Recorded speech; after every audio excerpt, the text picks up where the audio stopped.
In today's video, we will look at this problem single number 2, which is the extension of the problem which we did in our last video. So in this problem, we are given an array where every number is present thrice, three times, and one number is unique.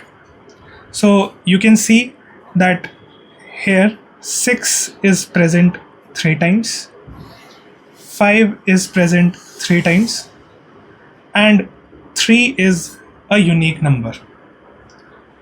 So we have to find this unique number. Now this problem cannot be solved with XOR approach, which we did in our last video, because in case of XOR, if two numbers are same, then we get the output 0. But in this case, we are given that every number is present 3 times. That means if we do the XOR now, it will not help us. So we have to come up with a different approach.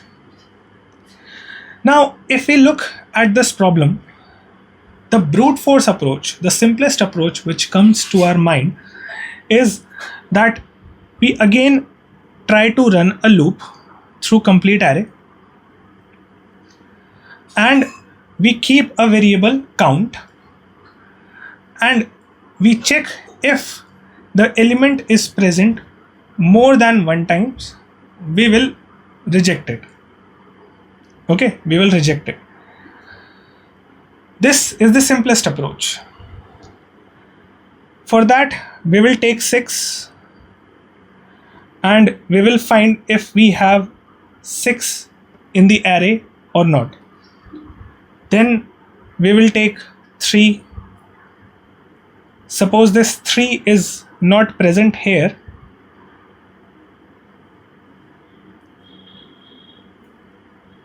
So let me just change the position of this unique number. I will keep this here. So next we will check for 5, and for 5 we will check the complete array if 5 is present anywhere else or not. So for every element we will have to go through the complete array. So there are n elements which we will pick at each time, and for each element we will go through the complete array. So this will bring our time complexity to be order of n square. Now the interviewer will tell you to optimize this approach. So what you can do is you can store all of these elements in a map. So what we can do, we can store all of these elements in a map.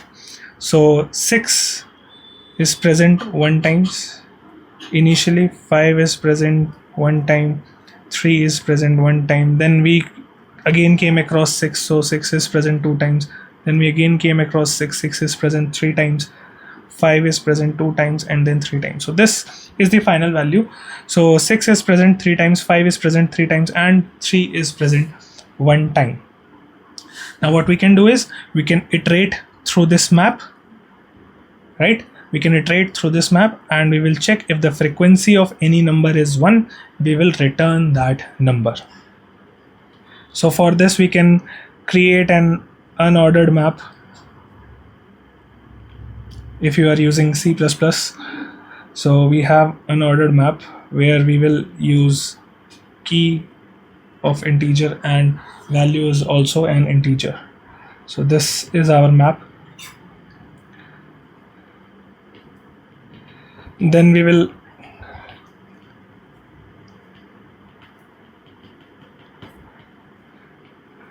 put the entry in our map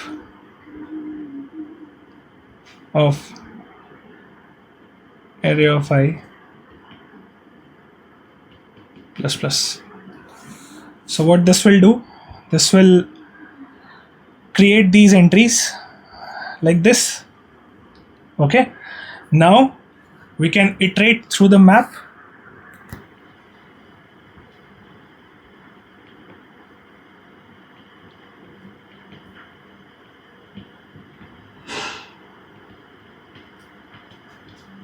So we create an iterator.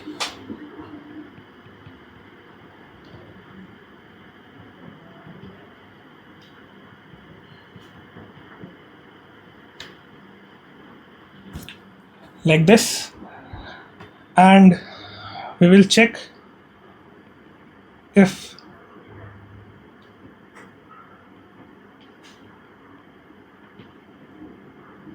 we will go for second value.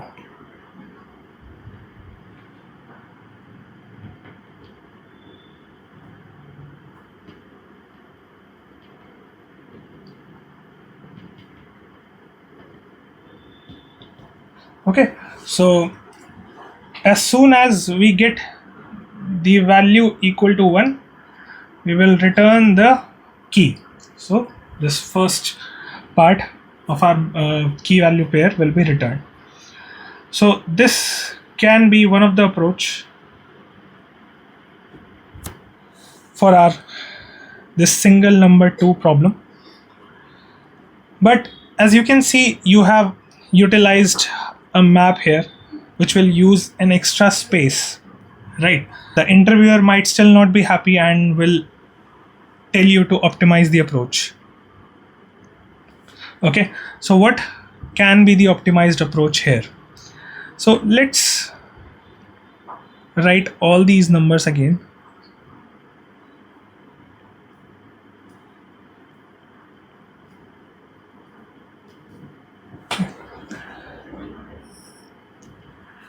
If I write binary of all these numbers, let me write it. So 6 5 3 6 6 5 5.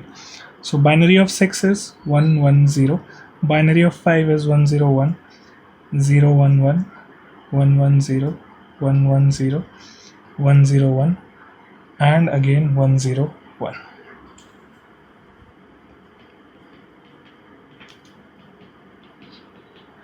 Now, notice one thing.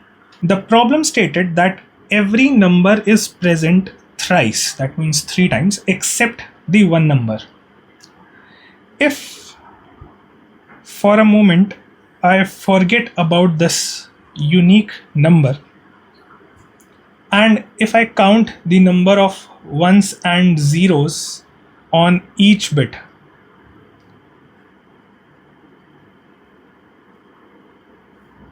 okay, if I count the number of zeros on each bit, so for first bit, if I count the number of ones, if I don't include this, it will be 1 2 3.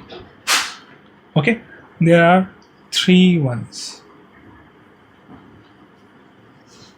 If I count from second bit, there are again 3 ones.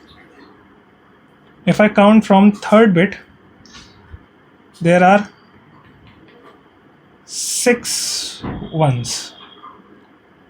Right?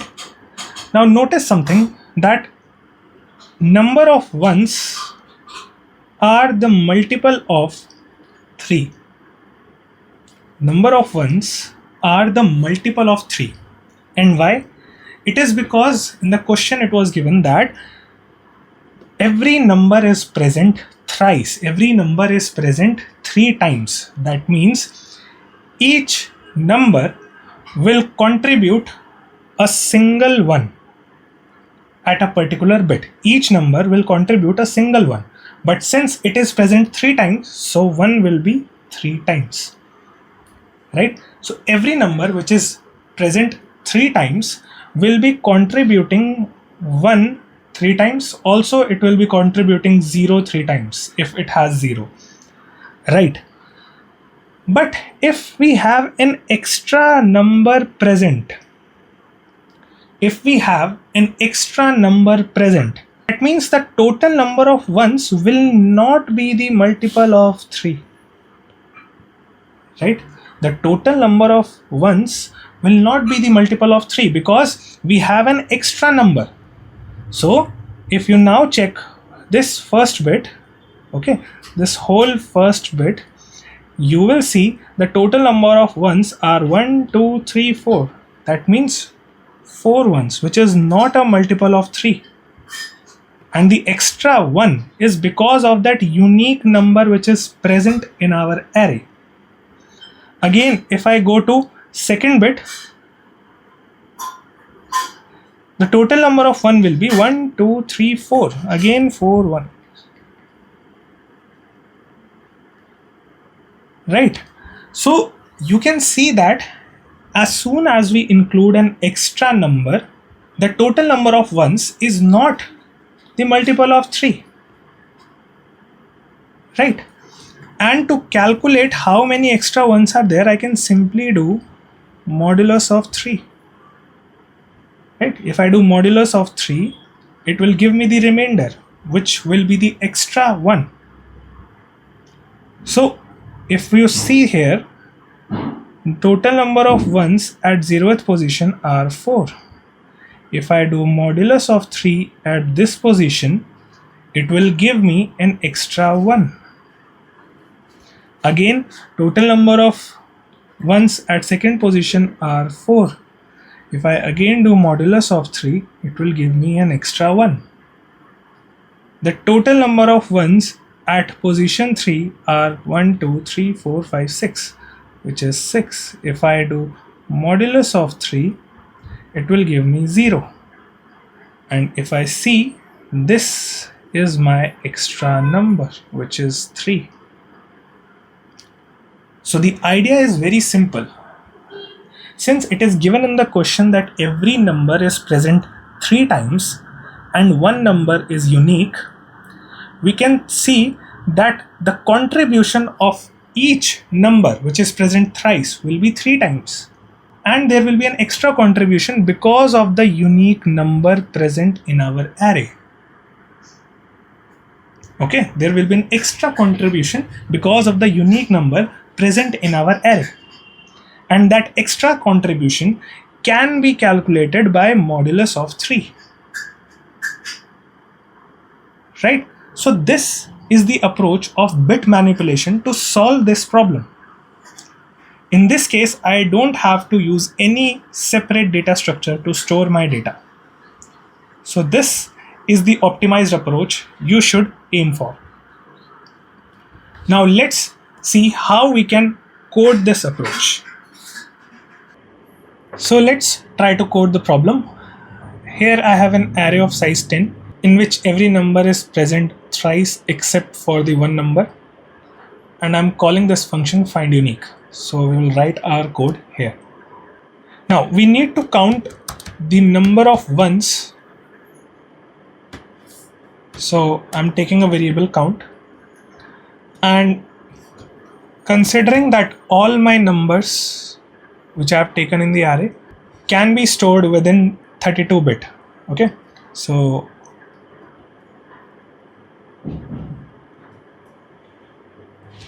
we have to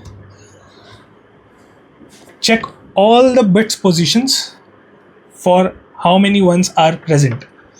So here I have applied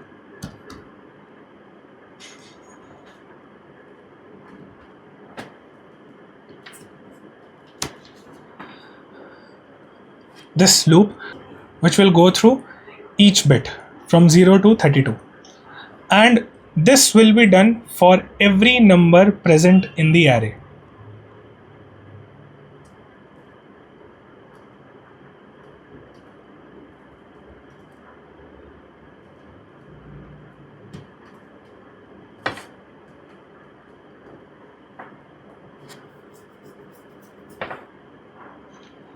Now what I need to do is I need to check if array of j right shift by I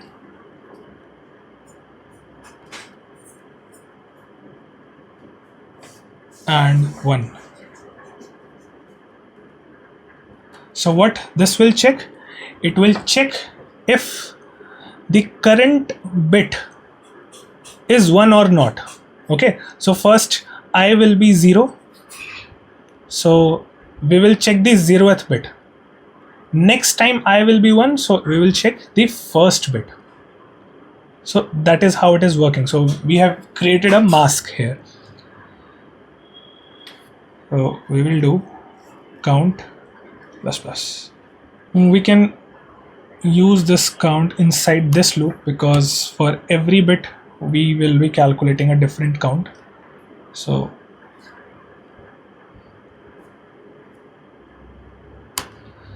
now once we have the count, we can store it somewhere. For that we will create another variable. So this number will be my unique number. Okay, so I'm storing it in a result. So once I have the count, I know I have to do count mod 3. So this count mod 3 will give me how many ones are extra at particular bit, right? And after this I need to set it to correct position, right? So left shift by I, and I can store it in result, and this will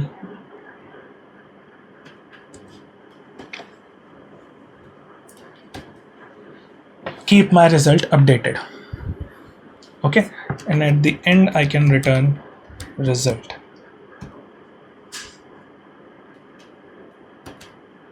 So what will happen once I have the count?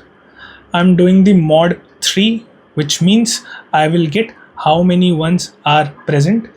Then I will shift it to its correct position, right? Because this will only give me the 1 or 0. But where do I need to put it? What is the correct bit position of this 1 or 0? That will be decided with this left shift by I. So if I is 2, that means whatever I will get from here should go to the second position. That's what we are maintaining with the help of this loop, right? So this will create a bit at its correct position. Now what do I need to do? I need to store it somewhere. I'm storing it in the result, but result will have the value from all the bits. So the previous result should not be overridden. It should be combined with the previous output. So I'm getting a correct bit position here. I'm combining it with the previous result and storing it in the result, right? So this is my code. If you are getting confused, I will explain it again on my notepad. So let's just try to run this and see if we are getting the correct output or not.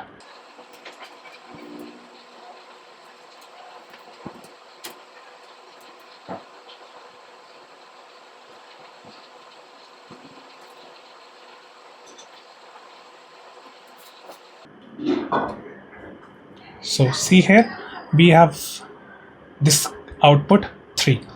So let me explain it again to you what I did at this position, right? So let's move. So let me take this example again. So 653, 6655.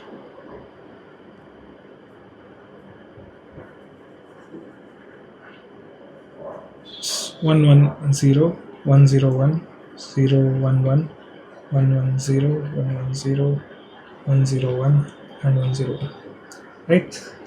So when we made our loop from I equals to 0 to 32, which means we are taking bit by bit. So I equals to 0 means we will be handling this bit only. Okay, then when I is equals to 1, we will be handling this bit only. So this is the loop, right? Then we used another loop for our integer array, right? And for each number we are checking the 0th bit only. For each number we are checking the 0th bit only, and we checked what is the value of count. So for first time the value of count will be 4, right? Now what we did, we calculated the extra one.